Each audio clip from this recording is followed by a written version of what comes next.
वो कौन है जिसने तुम्हें अपनी मोहब्बत के बाजू में इतनी बुरी तरह जकड़ रखा है? आज बड़े शाहजी ने हमें देख लिया।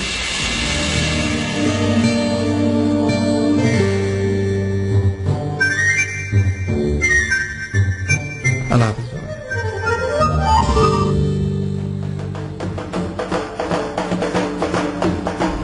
ये आवाज कैसी है? ये लगता है घर में घूमर डाला जा रहा है। हम ऐसा करते हैं कि बाहर चल के बैठते हैं। रहीम भाई ना अजीब काम करते हैं।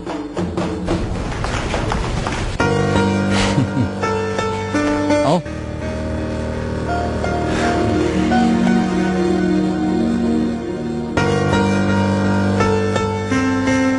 रहीम भाई, अगर सिर्फ आपको लंदन घूमने का ही शौक है तो कभी मेरे साथ चलें। मैं आपके लिए बहुत अच्छा गाइड साबित होऊंगा।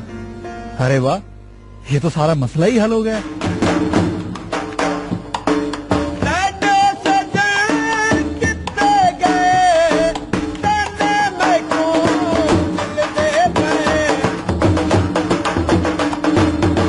भाभी जी, नूरुद्दीन भाई का उन्हें कुछ जरूरी मामलात के लिए जमीनों पर जाना था।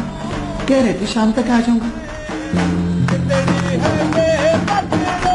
मुझे आपसे जरूरी बात करनी थी। हाँ हाँ, आइए आइए, बैठिए। अब बताइए भाभी जान, क्या जरूरी बात करनी थी? सालिया भाभी, दरअसल मैं अपनी बेटियों की तरफ से बहुत फिक्रमंद हूँ। पहले जब आप आए थे रहीम बेटे के लिए मेहरू का हाथ मांगने, तो मुझे उम्मीद हो गई थी कि अब मेरी बेटियों की जिंदगी बन जाएगी। बहुत पहले से मैं भी यही सोच रखती थी,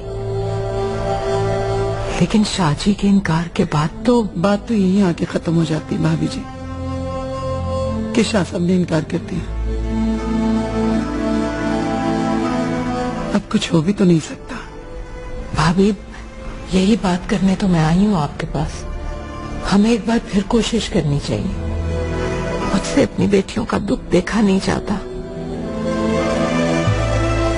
उस दिन से मेहरू गुमसुम सी होकर रह गई है, और भी उसके चेहरे का दुख मुझसे देखा नहीं जाता। तो फिर आप ही बताइए भाभी जान कि हम कर भी क्या सकते हैं? हमने तो कोशिश करके देख लिया। हमारी भी यही ख्वाहिश थी, इसीलिए तो सवाल लेकर गए थे शाह साहब के पास। मैं जानती हूँ भाभी, लेकिन अगर नूरुद्दीन भाई एक बार फिर शाहजी से बात कर लें तो। ये भला कैसे मुमकिन है भाभी जान? मैं समझ सकती हूँ नूरुद्दीन भाई को एक बार इनकार हो जाने के बाद इस बात के लिए कायल करना मुश्किल है, लेकिन भाभी आप उनसे मेरी तरफ से इल्तिजा कीजिएगा और उनसे कहिएगा कि मेरी बेटियों पर रहम करें। बस एक बार मेहरू का घर बस जाए तो जेबी के लिए रास्ते खुद ही हमवार हो जाएंगे। ये सब तो ठीक है, लेकिन अगर शाह साहब ने फिर से इनकार कर दिया तो?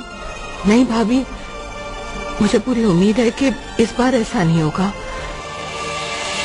मैं हर वक्त अपनी बेटियों की इस खुशी के लिए वज़ाइफ पढ़ती रहती हूँ, और मुझे पूरी उम्मीद है कि आपको इस बार इनकार नहीं होगा। ठीक है भाभी जान, मैं बात करूंगी शाहजी से, लेकिन इसके लिए जरूरी है कि आप शाह साहब से बात शेयर कर देखें। अगर आपको लगे कि इस बार वो इनकार नहीं करेंगे तो फिर ही हम कुछ कर सकेंगे। ठीक है भाभी, मैं शाहजी से बात कर लूंगी और मैं खुद फोन पर राब्ता करूंगी आपसे। मैं आपके फोन का इंतजार करूंगी। अल्लाह ने चाहा तो सब ठीक हो जाएगा। अब चलें? जी, मेरे ख्याल में अब रस्म अदा कर देनी चाहिए। ठीक है, आइए चलिए। अरे आइए ना, यहाँ बैठिए। तो हमारी होने वाली भाभी साहिबा, कोई बात कीजिए। मैं क्या बात करूं? मेरा मतलब है कि अगर आपके दिल में कोई बात है और आप उसे किसी तक पहुंचाना चाहती हैं, तो मैं मदद कर सकती हूँ। इससे अच्छा थोड़ी लगता है। अच्छा, तो फिर कैसे अच्छा लगता है? मुझे शर्म आ रही है।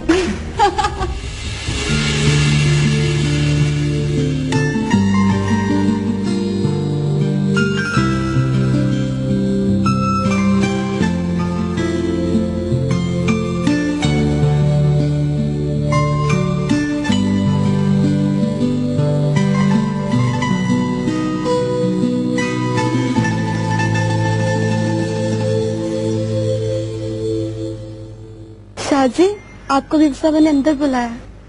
ठीक है, मैं आता हूँ। मैं जरा जी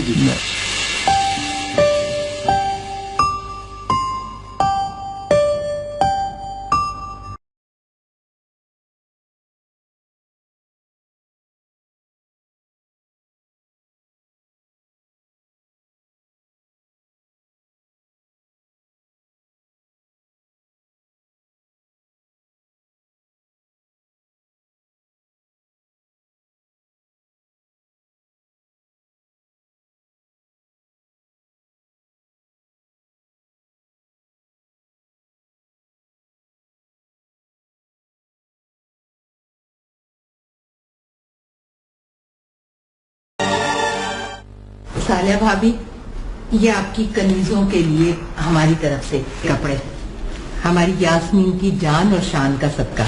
शुक्रिया भाभी।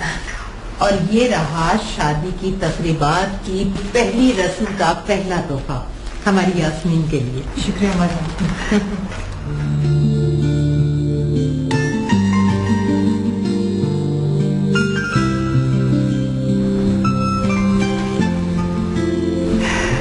बेटा, जय बेटा।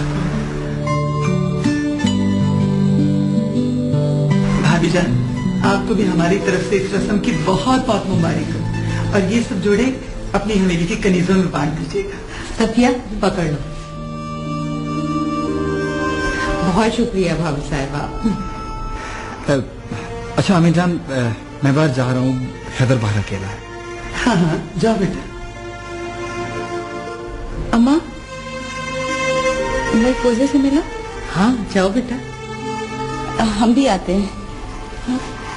हमारे साथ और सफिया।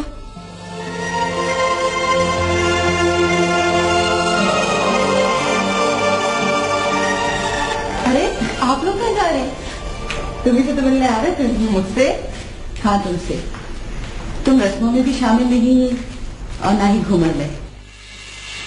ऐसा क्या जरूरी काम है जो सब कुछ छोड़कर तुम बाहर फिर रही हो? नहीं, वो असल में वो तुम्हारी घबराहट और शर्माहट इस बात को बता रही है कि हैदर से आमना सामना हो गया है ना? अच्छा बताओ ना, क्या बात हुई? नहीं, वो कुछ भी नहीं, ऐसी कोई बात नहीं है। घबराओ नहीं, तुम कोई गुनाह नहीं कर रही हो। ये तुम्हारा हक है।